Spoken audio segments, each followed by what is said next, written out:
हाँ बेटे, मैं एसपी दीक्षित जीपीएस स्कूल गुड़ागौर से। इसके पहले बेटे मैंने आपको बताया था जो है पादपों पर इसके क्या प्रभाव पड़ते हैं, ठीक है, और अपन बोलेंगे प्रतिवर्ष फसल की हानि कितनी होती है। अब अपना टॉपिक है सूत्रकृमियों की सामान्य संरचना। सूत्रकृमियों की सामान्य संरचना में आप ध्यान रखते बेटे, पहली चीज तो ये अपन बोलेंगे खंड विहीन, बेलनाकार,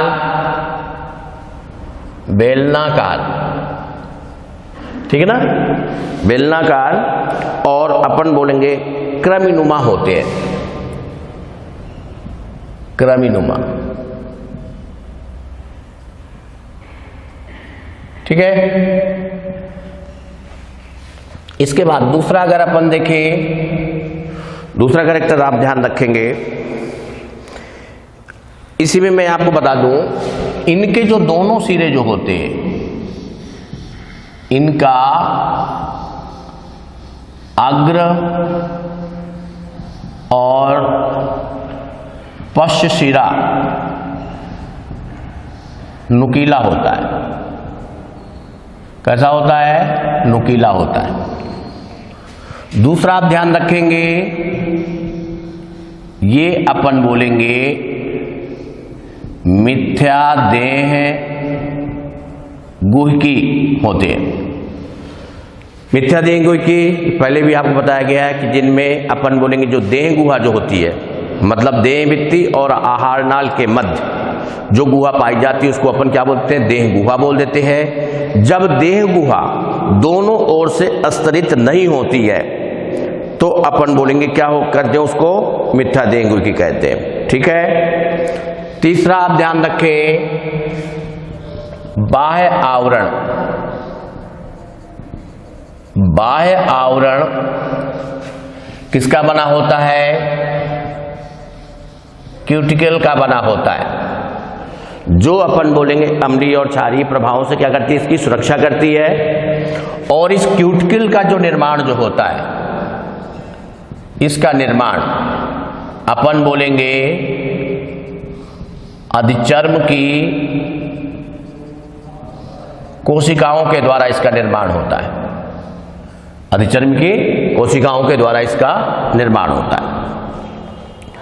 चौथा लक्षण आप ध्यान रखें, मुख छिद्र ओष्ठों और पतले उभारों से घिरा होता है। मुख द्वार ओष्ठों और पतले उभारों के द्वारा, पतले उभारों के द्वारा घिरा होता है। और इनमें ओष्ठों की संख्या होती कितनी? 6। और ये ट्राई रेडिएट्स टाइप में अपन बोलेंगे इनमें होता है। इसके अलावा पांचवा अगर अपन देखें, जो तंत्रिका तंत्र होता है, तंत्रिका तंत्र, तंत्रिका तंत्र अपन बोलेंगे मुख्य रूप से दो भागों से मिलकर बना होता है। इनमें अपन बोलेंगे परिग्रसिका तंत्रिका वलय, परिग्रसिका तंत्रिका वलय, और इसके अलावा अपन बोलेंगे अनुदैर्ध्य तंत्रिका, इनका अपन बोलेंगे ये बना होता है अनुदैर्ध्य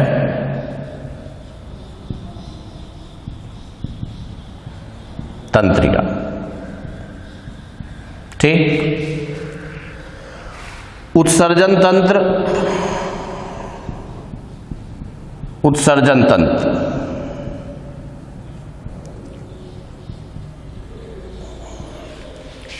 प्रिमिटिव टाइप का अपन बोलेंगे इसमें होता है, ठीक है ना, आद्य होता है, आद्य होता है। और इनमें ज्वाला कोशिका जो होती है, फ्लैम सेल्स, ज्वाला कोशिका अपन बोलेंगे इनमें अनुपस्थित होती है, ठीक है। ध्यान रखें, प्लेटेहेलमिन्थेस में अगर अपन देखेंगे तो उनमें फ्लैम सेल्स ये पाई जाती है। इसके बाद आप ध्यान रखें पाचन तंत्र। पाचन तंत्र, पाचन तंत्र जो होता है वो अपन बोलेंगे मुख, ग्रसिका, आंत, ठीक है, मुख, ग्रसिका, आंत, इसके अलावा मलाशय और गुदाद्वार। मलाशय और गुदाद्वार से मिलकर अपन बोलेंगे ये इनका जो पाचन तंत्र है, इन सब से मिलकर अपन बोलेंगे ये बना हुआ होता है। इसके बाद अगर अपन देखें तो इनमें नर और मादा, अगला कैरेक्टर अगर अपन देखें नर एवं मादा, नर एवं मादा जनन अंग जो होते हैं, ठीक है, नर एवं मादा अलग अलग अलग अलग।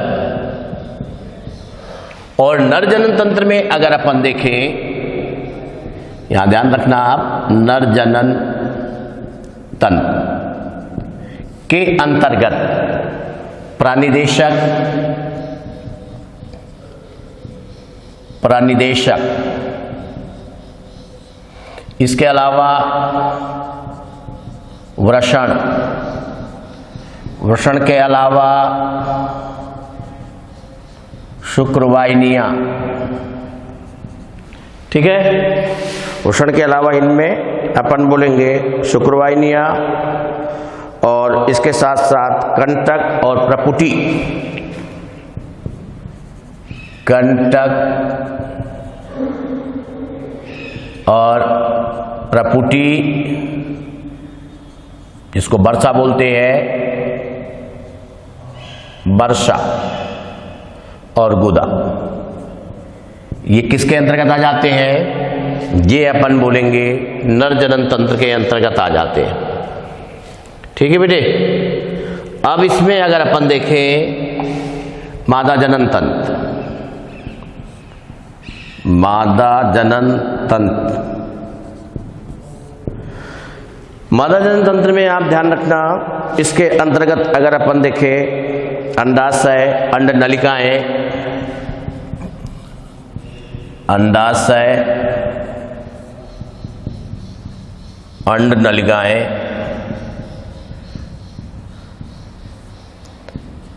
तीसरा इसमें आपका आ जाएगा गर्भाशय, गर्भाशय ग्रीवा,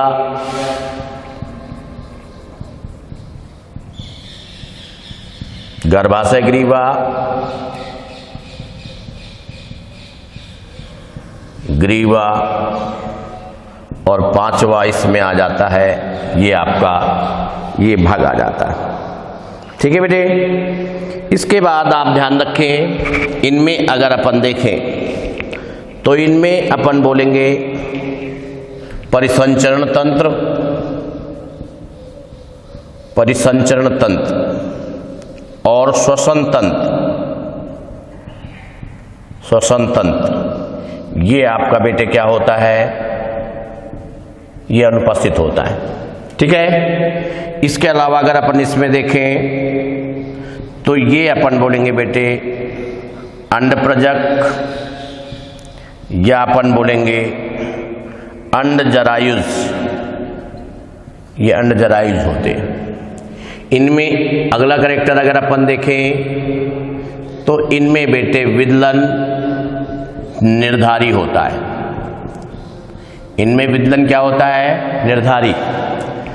निर्धारी मतलब क्या होता है कि जब विभाजन के बाद जो भी कोरक खंड बन जाते हैं और यदि इनमें से कोई कोरक खंड एक नष्ट हो जाता है तो उस कोरक खंड से बनने वाले जो अंग जो होते हैं उसका निर्माण नहीं होता है, वो आपका कहलाता है निर्धारी विदलन। मतलब कोरक खंडों के बनने के बाद प्रत्येक कोरक खंड का भविष्य निर्धारित हो जाता है और यदि इनमें से कोई एक कोरकखंड नष्ट हो जाता है तो उनसे उन अंगों का निर्माण नहीं होता। ओके, थैंक यू बेटे।